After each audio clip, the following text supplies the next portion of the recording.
Welcome back viewers, you watching नन्हे पाँव और आज हम डिस्कस कर रहे हैं अपने शो में एंटीनेटल केयर पर। We have with us doctor Bilal and doctor Safia. जी डॉक्टर साहबा, ब्रेक पे जाने से पहले हम लोग बात कर रहे थे एंटीनेटल विजिट्स के ऊपर। तो आपने बताया कि जी फर्स्ट विजिट जो है वो आफ्टर प्रेगनेंसी जो है वो जितना जल्दी हो सके आपको जो है अपने बुकिंग विजिट स्टार्ट कर लेने चाहिए।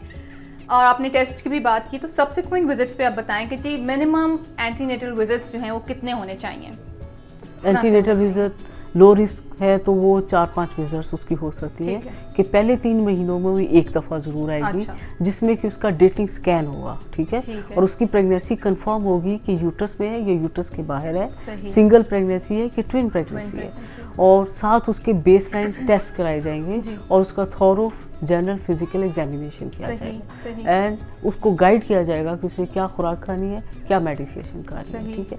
उसके बाद वो सेकंड विजिट 5th मंथ पे ज़रूर करेगी, क्योंकि उस पर भी उसका एक इम्पॉर्टेंट अल्ट्रासाउंड होना है जिसको हम एनॉमली स्कैन बोलते हैं। उसमें कोई एबनॉर्मेलिटीज़ हैं तो वो डिटेक्ट होगी, क्योंकि सारे ऑर्गन्स कंप्लीट हो करवाते हैं। 5th मंथ के बाद फिर वो एक चक्कर लगाएगी 7th एंड देन 9th, ठीक है। This is for the low risk. High risk patient है जिसको कोई मेडिकल प्रॉब्लम है तो उसको तो एवरी फोर्टनाइट आना है, यानी हर 15 दिन के बाद आना है।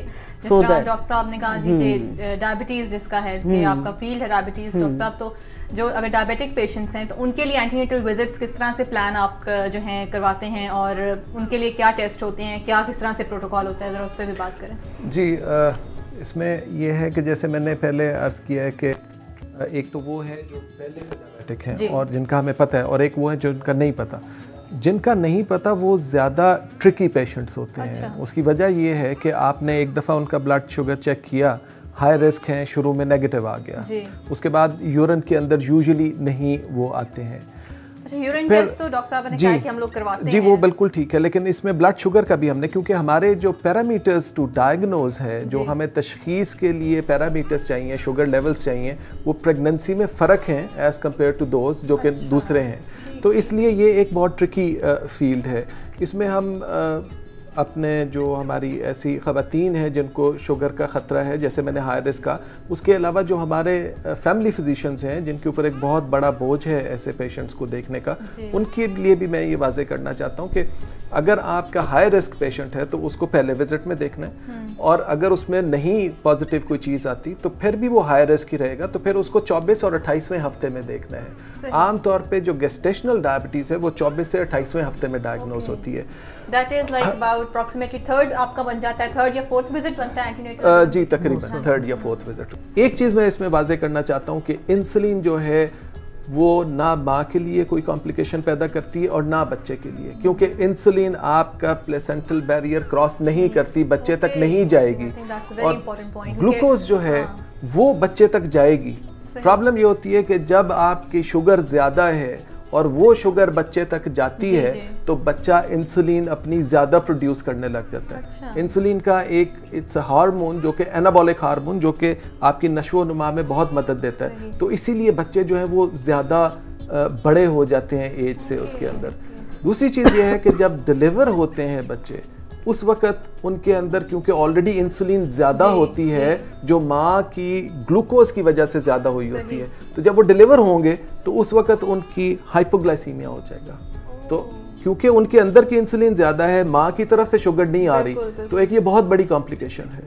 इसी तरह अगर शुगर कंट्रोल नहीं रहेगी, ये औरतें ख़वातीन जो हैं इनको ज़्यादा चांस है कि ब्लड प्रेशर बन जाए, प्रीएक्लेम्पसिया जैसे कॉम्प्लिकेशन है वो ज़्यादा हो जाए, और इनका आउटकम पहले 3 महीने के अंदर जो ऑलरेडी डायबिटिक्स हैं उनमें अगर कंट्रोल नहीं होगी, चाहे वो GDM है चाहे वो GDM नहीं है, जो कंट्रोल ऑफ शुगर है वो सारी प्रेग्नेंट लेडीज़ में एक जैसा है। शुगर कम होने के चाह हमें इससे खौफजदा नहीं होना चाहिए कि जी अगर हम 90 फास्टिंग रखेंगे या हम 120 खाने के बाद की रखेंगे तो ये इतनी स्ट्रिक्ट है कि इसमें शुगर कम हो जाएगी।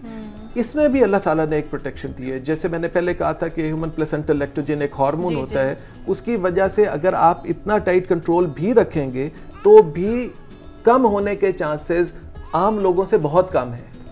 تو یہ ایک بڑی ڈاکٹر صاحب جس طرح آپ نے کہا کہ جی شوگر کو ہم نے کنٹرول رکھنا ہوتا ہے، میں آپ سے بھی پوچھوں گی ڈاکٹر صاحبہ کہ پھر جو ڈائٹ ہے اور جو ان کی کیئر ہے وہ پریگننسی میں اور ڈائبٹکس کی، وہ کس طرح سے پھر آپ مینیج کرتے ہیں؟ کیونکہ ایک طرف تو کہتے ہیں جی ہیلدی کھانا چاہیے، لیکن پھر ان کو آبویسلی اپنی گلوکوز اور اس کا بھی دیکھنا پڑتا ہے. تو ایکچولی جیسے شروع میں ڈاکٹر صاحب نے کہا یہ ایک ملٹی ڈسپلنری اپروچ ہے جی. اس میں جو فزیشین ڈائبٹولوجسٹ، اس میں جو ہے ڈائٹیشین اینڈ گائناکولوجسٹ، دے انٹیگریٹ اور اس کو ایک ڈائٹ چارٹ دیا جاتا ہے اور that is a balance diet that includes لحمیات بھی ہے، نشاستہ بھی ہے، اس میں فروٹ بھی ہے، اور اس ڈائٹ کو اس نے فالو کرنا ہے اور اس کی کیلوریز اس کی کیلکولیٹ کی ہوتی ہیں، وہ سارا اس کے مطابق. یہ جو ہمارے ہاں کانسیپٹ ہے کہ جی بچے کے بعد بہت کمزوری ہوگی اور کاڑے اور دیسی گھی اور یہ، تو یہ ہمیشہ کاؤنٹر پروڈکٹیو ہوتے ہیں ایسے لوگوں میں، خاص طور پہ ویسے تو جنرلی ویسے ہی نہیں لینے چاہیے، لیکن یہ جو اتنی زیادہ فیٹ اور یہ ساری چیزیں ہیں لینا چاہیے، جو نہ لے تو وہ کہتے ہیں جی کئی دفعہ آپ کی جو نیکسٹ پریگننسی ہے خدا نہ خواستہ کوئی کمپلیکیشن ہو جائے تو وہ کہتے ہیں جی تم نے اس وقت احتیاط نہیں نہ کی. بس وہ یہ جو ٹیبوز ہیں، یہ جو مسکنسیپشنز ہیں، جی بالکل اس کو ہمیں بہت اسٹرانگلی ایڈریس کرنا چاہیے. اگر کسی کو جی ڈی ایم ہے تو ہم اس کو کیوں تیار کر رہے ہیں کہ اگلی دفعہ پھر تمہیں جی ڈی ایم ہو جائے اور اس کے بعد تم بہت ہائی رسک ہو کہ تمہیں دوبارہ سے یہ بھی ہو جائے، شوگر بھی ہو جائے، کیونکہ اس میں پہلے رسک فیکٹرز ہیں. ایک چیز اور اس میں یہ میں عرض کر دوں کہ جب پیری نیٹل بھی اس کے اندر ہمیں دیکھنا ہوتا ہے کہ پیری نیٹل اگر سیزیرین سیکشن ہے تو پھر اس کے کچھ اور پروٹوکول فالو کرنا ہے، اور اگر وہ نارمل ڈیلیوری ہے تو پھر کچھ اور پروٹوکول فالو کرنا ہے. ڈاکٹر صاحب نے فرمایا کہ یہ ٹھیک ہو جاتے ہیں، اور یہ بالکل صحیح بات ہے کہ ویری لارج پرپورشن جو ہیں ان کو پھر گیسٹیشنل کے بعد وہ ٹھیک ہو جاتی ہیں. یوزلی اٹ ٹیکس اباؤٹ سے 4 سے 6 ہفتے. اگر وہ 4 ہفتے میں یا 3 ہفتے کے اندر نہیں ہوتی ہے اور 6 ہفتے کے بعد بھی کنٹینیو کرتی ہے وہ شوگر، تو پھر ہم کہتے ہیں کہ جی یہ وہ گیسٹیشنل ہے جو کہ کریکٹ نہیں ہوئی. 90%، 80 to 90% لوگ جن کی ٹھیک ہونی ہوتی ہے ان میں سے 80 سے 90% لوگوں کی ٹھیک ہو جاتی ہے تقریباً 8 ہفتے کے بعد. تو that is a sufficient time جس میں آپ اس کو ٹیپر کر دیتے ہیں اور آہستہ آہستہ کم کرنا شروع کر دیتے ہیں انسولین کو. لیکن اس میں بھی اس کو اپنے گائناکولوجسٹ کے ساتھ، اپنے ڈائبٹولوجسٹ کے ساتھ کرنا پڑے گا. کنسلٹنسی جو ہے وہ بہت ضروری ہے کہ یہ نہیں کہ بس 6 ویکس کے بعد تک آپ نے رکھنی ہے.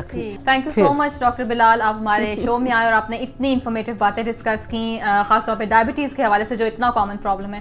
تو thank you so much. It's a player جی، اٹس اے اوکے جی، تھینک یو سو مچ. اور یہاں ہم لیں گے ویورز چھوٹا سا بریک، اور بریک کے بعد ہم مزید بات کریں گے ڈائٹ کے اوپر، ڈائٹ ان پریگننسی، اور ساتھ ساتھ ہمارے ساتھ ہوں گی فزیو تھراپسٹ اور وہ آپ کو بتائیں گی ایکسرسائزز اور ریلیکسیشن پوسچرز کے بارے میں. So stay with us and keep watching Nanhe پاؤں.